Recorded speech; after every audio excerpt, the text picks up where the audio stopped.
Everybody, Bedbug Guys here. Welcome back to the channel, or welcome to it if you've never seen it before. Not quite so prolific with the videos. This is a real busy time of year in my business. But whenever the muse is upon me these days, I'll do something. I was watching the Lore Lodge last Monday. They had a podcast on where they were trashing Jimmy Corsetti. Apparently, if you want your channel to get noticed, tick Aiden Mattis off in Twitter or something, and boy, he'll mention you. I'm not going to do that. This isn't my job. But in the process of, expressing his extreme displeasure with Jimmy Corsetti, he mentioned this Joe Rogan podcast with this guy named Michael Button. And what Aiden was complaining about, I thought maybe I should watch it because I don't know who this guy is. So I did check out this podcast, and I just want to talk about a couple little things that are of interest to me. I'm not going to discuss the entire thing. This Michael Button, he has his own channel if you want to go check him out. I may from time to time. But it's another Joe Rogan podcast with basically another... I don't want to completely call him, but I'll say he's an alternative history guy. So fairly new to the scene, I guess. He's probably been on YouTube maybe about the same time I has, but he got really big a few months ago. That's fine. I'm glad for him. But I figured I'd see what he was all about. So he first talks about himself, and he has a bachelor's in ancient history, which for some reason on the Lore Lodge, Aiden doesn't seem to think that degree exists, but come to find out it does in Europe and in Britain, and this guy appears to be British, but it only covers like the Roman Empire and maybe Greece. It doesn't really cover the entire ancient history of the world, as it turns out. So they get into it, and he talks about how he came by this, the way he feels, and his way of thinking is pretty much the same way mine is, which is in the agreed upon 300 to 350,000 years that modern humans have been in existence on the earth, that somehow critical thinkers didn't show up until about 10,000 years ago. So I agree with him on that. There could have been more civilizations throughout that time to one degree of advancement or another, and they've risen and fallen, and we would never ever know they existed. That's just the nature of how things work on this planet. So I'm on board. So he and I are in agreement on that. A couple little lines stuck out, and he was talking to Joe about how he got into maybe alternative history, and he says that alternatives are saying what things could be. On that, I disagree. A lot of alternative historians are pretty adamant that they're right. They're not even saying could be. They're saying mainstream is completely wrong, and they're right. So I wouldn't group all alternative guys together. Let's just stay specific. They spent a little time talking about Göbekli Tepe. I won't go into it. They talk about the same things, about how old it is and what could be going on there and whatever conspiracies may be going on surrounding it. I don't really know those conspiracies, so. But they do get into the point of interest for me as they start talking about Egypt. Okay. I want to start off here because Joe says this thing he always says, and he seems to think this, and nobody will explain it to him.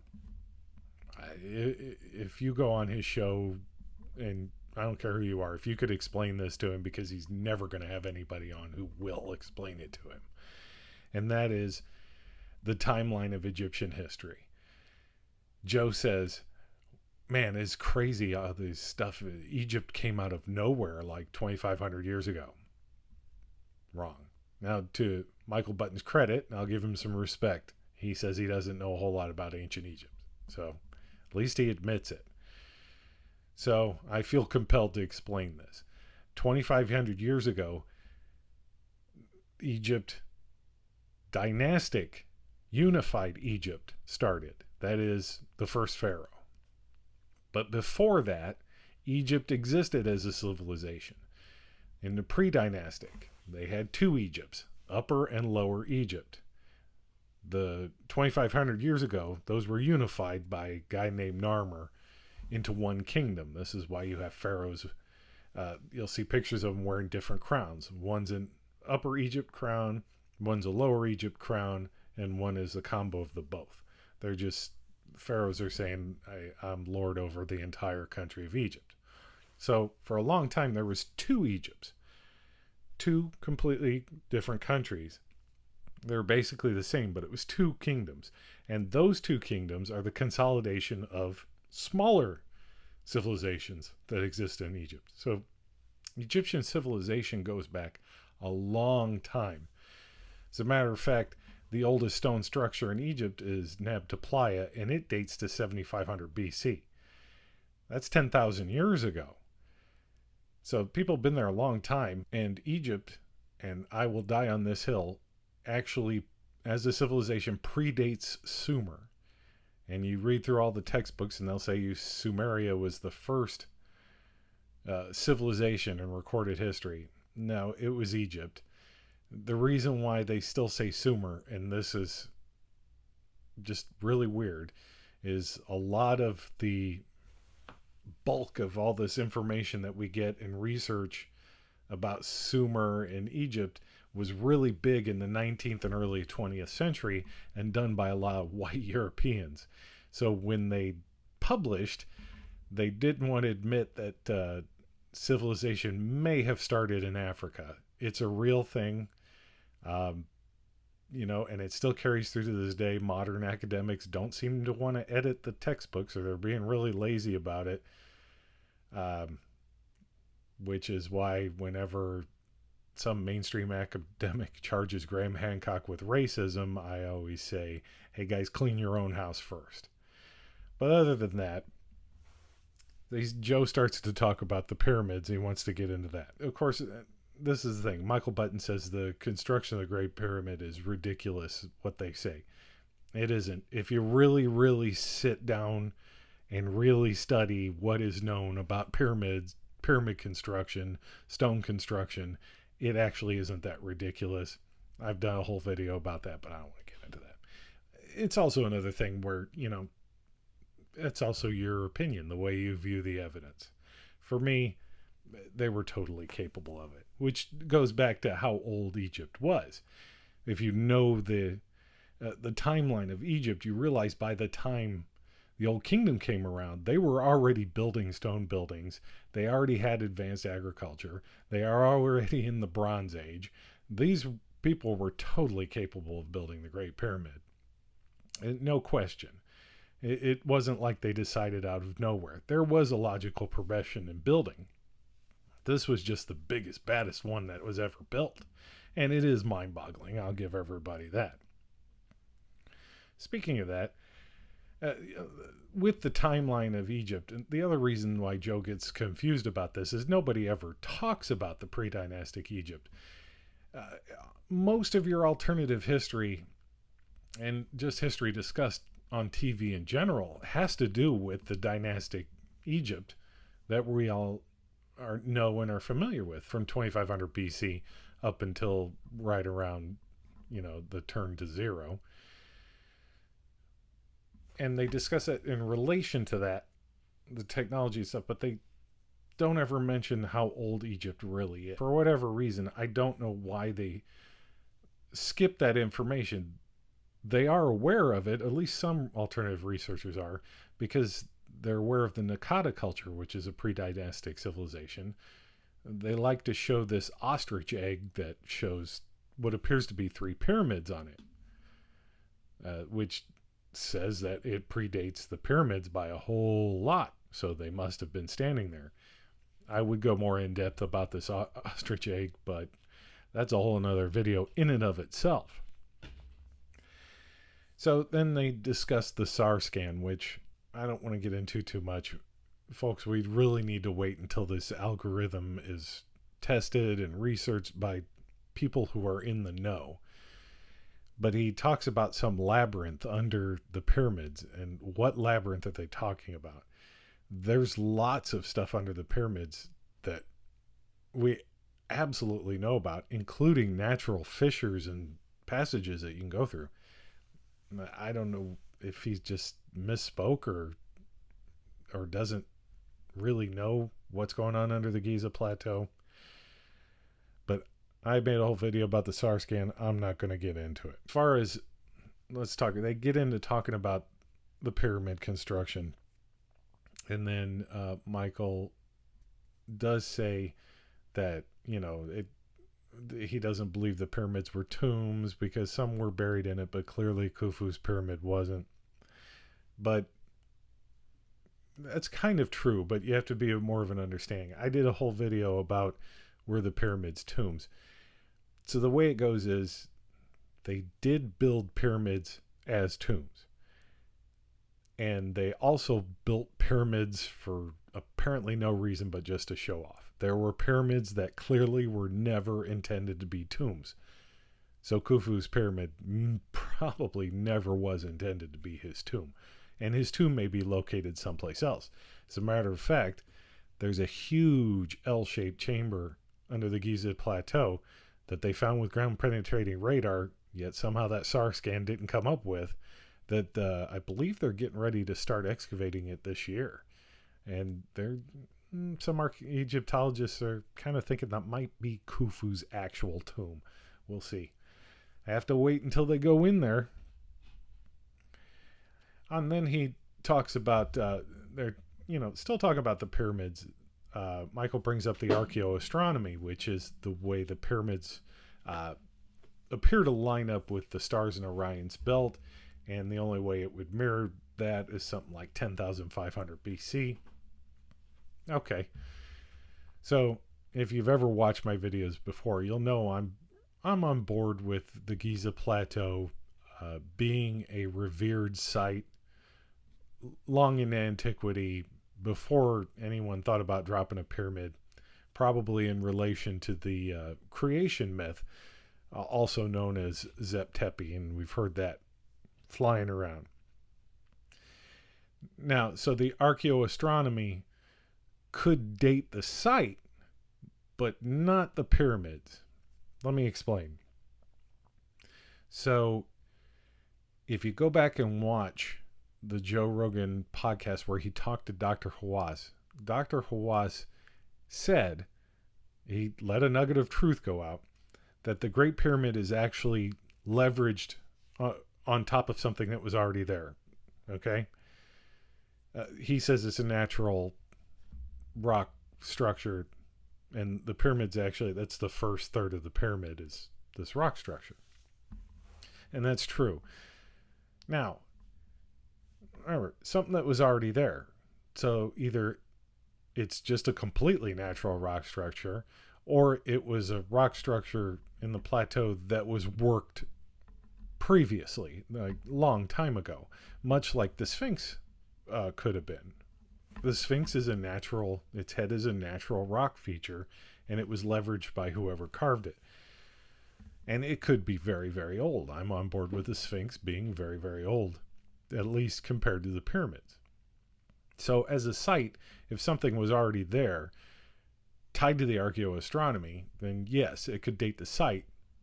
But the pyramids, according to the evidence that I've looked at and studied, were built in the Old Kingdom. Khufu built that pyramid. Now, they may have built it on top of what was already there. Like I said, a revered site. Just something for everybody to ponder. You don't have to agree with me. I don't agree with everybody, but we don't have to agree with each other to like and respect each other. And like I said, at least he admits he doesn't know a whole lot about Egypt. Okay, now, Michael also brings forth that he believes that, Egyptian civilization was jump-started out of a civilization that possibly could have been in the Sahara.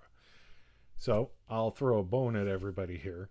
According to mainstream Egyptology and archaeology, cultures did move in from the Green Sahara to the Nile Valley. There is evidence of this, and including like extremely rudimentary and primitive hieroglyphic writing going back a long ways, and the artwork and the religious practices of people who seem to come from the Sahara and into the Nile Valley. Now, whether or not there was an advanced civilization in the Sahara, it possibly, maybe one day they'll be able to excavate in there, but it seems to be a pain in the nutsack to excavate in that desert. But it's entirely possible. It doesn't appear that way as far as Egypt starting off completely advanced. It didn't. There is a logical progression in the archaeological record. But like I said, it goes back a long way. People have been in Egypt for a really, really long time. And then they did discuss the Sphinx being older. I'm in agreement with that. One thing I didn't mention when I talked about Dr. Hawass, he said, well, they come tell me it's 15,000 years old. There's no evidence. I've excavated down to bedrock all around the Sphinx and never found any artifacts. Well, that stands to reason. When they built the pyramids and the temples and everything, they didn't build it on the sand. They had to clear the plateau down to bedrock in order to start building. And I personally believe that they found the Sphinx when they excavated down to bedrock for Khafre's Causeway and ran across the Sphinx enclosure and emptied it out. So keep that in mind. They would have cleared all that completely out. So you'd be hard-pressed to find any artifacts that would predate the Khufu Khafre time. They would have cleaned it all out. That's just my view on it. Agree, disagree, or agree to disagree on that. I think the Sphinx could be a lot older. So he and I are in agreement. Now, something that Aiden brought up on the lore lodges, he was talking about the skull of some hominid they found in China that was related to the Denisovans.